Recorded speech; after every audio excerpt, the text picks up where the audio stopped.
तो स्वागत है आपका PKGS में। दोस्तों आज हम डिस्कस करेंगे एक बहुत ही महत्वपूर्ण टॉपिक संगम कालीन इतिहास के बारे में, यानी कि इसमें हम संगम काल के बारे में जानेंगे कि संगम काल क्या था और इसके अंतर्गत किन राज्यों का वर्णन हमको देखने को मिलता है। दोस्तों ये टॉपिक भी बहुत महत्वपूर्ण है क्योंकि अधिकतर प्रश्न पूछे जाते हैं संगम काल से। तो आइए देखते हैं कि संगम काल क्या है। और लेकिन अगर आप मेरे चैनल पर नए हैं तो मेरे वीडियो को आप लोग लाइक करिए, चैनल को सब्सक्राइब करिए और शेयर करिए। तो आइए दोस्तों देखते हैं कि संगम काल क्या है और किन महत्वपूर्ण राज्यों का इसमें वर्णन हमको देखने को मिलता है।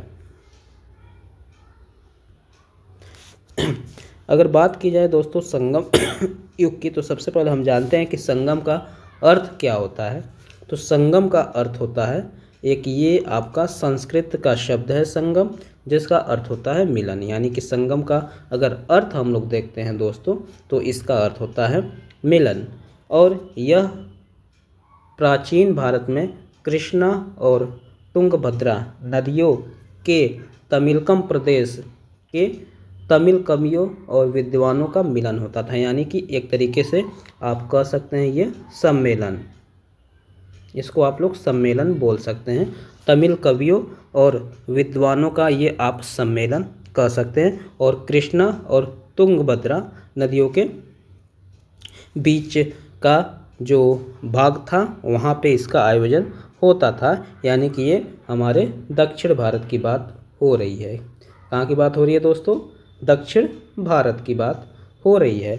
इसके अलावा यह न केवल तमिल कवियों और विद्वानों का ही मिलन था, बल्कि यह उत्तर भारत और दक्षिण भारत की संस्कृतियों का भी मिलन का केंद्र था। ये इम्पोर्टेंट है दोस्तों कि प्रश्न कई बार पूछा गया है कि उत्तर भारत और दक्षिण भारत की संस्कृतियों का मिलन निम्नलिखित में से कहाँ हुआ है। तो आपका संगम युग आपका उत्तर होगा। तो संगम युग एक तो आपका तमिल कवियों और विद्वानों का मिलन होता था या सम्मेलन होता था, और उसके अलावा उत्तर भारत और दक्षिण भारत की संस्कृतियों का भी मिलन यहाँ पे होता था।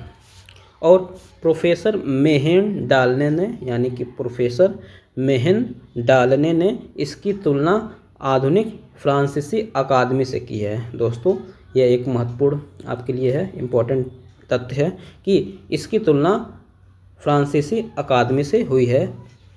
किसकी तुलना? संगम युग की। और किसने की है? मेहन डालने ने इसकी तुलना की है। ये भी एक महत्वपूर्ण टॉपिक है। अब बात करते हैं कि संगम संस्कृति में किन राज्यों का वर्णन हमको देखने को मिलता है। तो संगम संस्कृति में मुख्य रूप से 3 राज्यों का हमको वर्णन मिलता है। पहला है आपका चेर, पांड्य और चोल। इन तीनों का वर्णन हमको मिलता है। और ये चोल का पहला है चोल, यानी कि चोल अगर आप पढ़ेंगे दोस्तों तो चोल 2 वंश हुए हैं। एक तो चोल आपको ईसा पूर्व में देखने को मिलते हैं और फिर इन चोलों का विनाश हो जाता है और 8वीं से 9वीं शताब्दी के दौरान फिर चोलों का उत्थान दोबारा होता है, जब राजेंद्र चोल, राजराज प्रथम इत्यादि आप लोग पढ़ने को मिलेगा। ये इनमें नहीं है। ये चोल उस वाले चोल से पहले के चोल हैं और इनका जो ईसा पूर्व इनका उल्लेख हमको देखने को मिलेगा। इस वीडियो में हम केवल संगम साहित्य के बारे में आपको बताएंगे और बाकी के 3 राज्यों के बारे में अगले वीडियो में हम डिटेल से चर्चा करेंगे। तो इसमें हमें 3 राज्यों के बारे में वर्णन मिलता है। पहला है चेर, दूसरा है पांड्य और तीसरा है चोल। ये भी परीक्षाओं में पूछा गया है कि संगम साहित्य में किन 3 राज्यों का वर्णन मिलता है। इसके अलावा जो टोटल संगम सम्मेलन का आयोजन 3 ठो हुआ, यानी कि 3 संगम सम्मेलन का आयोजन हुआ है टोटल। और ये तीनों ही कहाँ पे हुए हैं? तीनों ही पांड्य शासकों के यहाँ हुए हैं। यानी कि अगर आपसे पूछा जाए कि 3 संगम सम्मेलनों का आयोजन किसके शासनकाल में हुआ है, तीनों का आयोजन पांड्य शासकों के शासनकाल में हुआ है। लेकिन एक बहुत ही महत्वपूर्ण बात यह है कि इससे सबसे ज़्यादा हमको जानकारी चेर राज्य की प्राप्त होती है। हुआ तो यह पांड्य शासकों के राज्यों में ही इसका सम्मेलन हुआ है। लेकिन अगर जानकारी की बात किया जाए तो सबसे ज़्यादा हमको जानकारी चेर साम्राज्य के बारे में मिलती है संगम सम्मेलनों से। आइए वीडियो में आगे बढ़ते हैं। दोस्तों, पांड्य राज्य का सर्वप्रथम उल्लेख अगर बात किया जाए, पांड्य राज्य का सर्वप्रथम उल्लेख मेगास्थनीज ने अपनी पुस्तक इंडिका में किया है। यानी कि मेगास्थनीज ने सबसे पहले पांड्य राज्य का वर्णन अपनी पुस्तिका में किया है। और इनके अनुसार पांड्य राज्य मोतियों के हेतु, यानी कि मोतियों के लिए यह प्रसिद्ध था। किसके लिए प्रसिद्ध था? मोतियों के लिए। और यहाँ का शासक एक स्त्री के हाथ में था। ये इम्पोर्टेंट आपके लिए है, इसको आप लोग नोट कर लीजिए।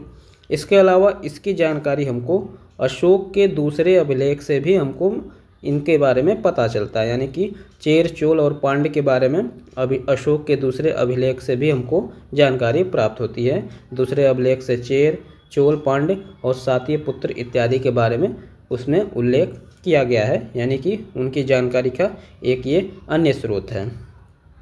इसके अलावा 8वीं सदी में इरेयनार एक कवि थे। इरेयनार अगपपोरुल, क्या? इरेयनार अगपपोरुल एक कवि थे और इनकी एक भाष्य उन्होंने लिखा है जिनमें उन्होंने तीनों संगमों का उल्लेख किया है। तो ये भी एक तीनों संगमों के बारे में जानकारी का एक स्रोत है। दोस्तों, संगम काल के बारे में हमको जानकारी बहुत ही कम है, क्योंकि उस समय के जो भी साहित्य इत्यादि की रचना हुई थी वो अधिकतर क्या हो गए हैं? नष्ट हो गए हैं। केवल कुछ ही साहित्य इत्यादि तमिल साहित्य बचे हैं जिनसे हमको इनकी जानकारी होती है। और इनकी भाषा तमिल थी। क्या भाषा थी? तमिल। हाँ। और जो दोस्तों संगम साहित्य तमिल भाषा में लिखे गए हैं। दोस्तों, वीडियो आपको कैसा लग रहा है? अगर वीडियो आपको पसंद आ रहा है तो प्लीज़ मेरे वीडियो को लाइक करिए, चैनल को सब्सक्राइब करिए। आइए आगे बढ़ते हैं। अब बात करते हैं संगम सम्मेलन के बारे में। तो सभी जो सम्मेलन है दोस्तों वह पांड्य शासकों के अंतर्गत ही आयोजित हुए हैं। जैसा कि मैंने आपको पीछे भी बताया है कि सभी जो सम्मेलन है, जो 3 सम्मेलन हुए हैं, वह पांड्य शासकों के अंतर्गत उसका आयोजन हुआ है। लेकिन हमको जानकारी सबसे ज़्यादा किसके बारे में प्रदान करता है संगम सम्मेलन या संगम काल? चेर राज्य के बारे में। अब बात करें प्रथम संगम के बारे में। तो प्रथम संगम की अगर बात करें तो इसका केंद्र था मदुरा। इसका केंद्र क्या था? मदुरा था। और अध्यक्ष की बात करें तो अगस्त्य या फिर अगत्यार, अगस्त्य या फिर अगत्यार इनके प्रथम संगम सम्मेलन के अध्यक्ष थे। और इसका कोई भी ग्रंथ उपलब्ध नहीं है। यानी कि इसके बारे में बताने के लिए कोई भी ग्रंथ उपलब्ध नहीं है। जितने भी ग्रंथ की रचना की गई थी इस समय वो सब नष्ट हो चुके हैं। इसलिए इसके बारे में हमको जानकारी का कोई स्रोत नहीं पता है। अब बात करते हैं द्वितीय संगम साहित्य के या सम्मेलन के बारे में। तो इसका अगर केंद्र की बात करें दोस्तों तो कपाटपुरम या अलवे क्या था? या तो कपाटपुरम आप देख सकते हैं या फिर अलवे, दोनों एक ही है। कपाटपुरम या अलवे था इसका केंद्र, यानी कि यहाँ पे यह आयोजित हुआ था। और इनके अध्यक्ष की बात करें तो प्रारंभ में तो अगस्त्य इसके अध्यक्ष थे, किंतु बाद में जाके इनके शिष्य कौन? तोलकाप्पियर अध्यक्ष बन जाते हैं। और इन संगम का एकमात्र ग्रंथ जो है तोलकाप्पियर है। तोलकाप्पियर इस संगम का एकमात्र ग्रंथ है जो कि वर्तमान समय में भी मौजूद है और उससे हमको इसके बारे में जानकारी मिलती है। अब बात करें तृतीय संगम की तो इसका जो केंद्र था वह उत्तरी मदुरा था। क्या था? उत्तरी मदुरा। और अध्यक्ष की बात करें तो नक्की रर इसके अध्यक्ष थे।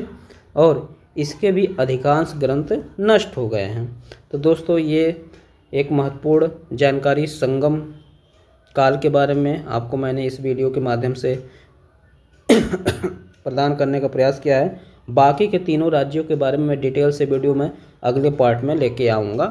वीडियो को पूरा देखने के लिए बहुत बहुत धन्यवाद।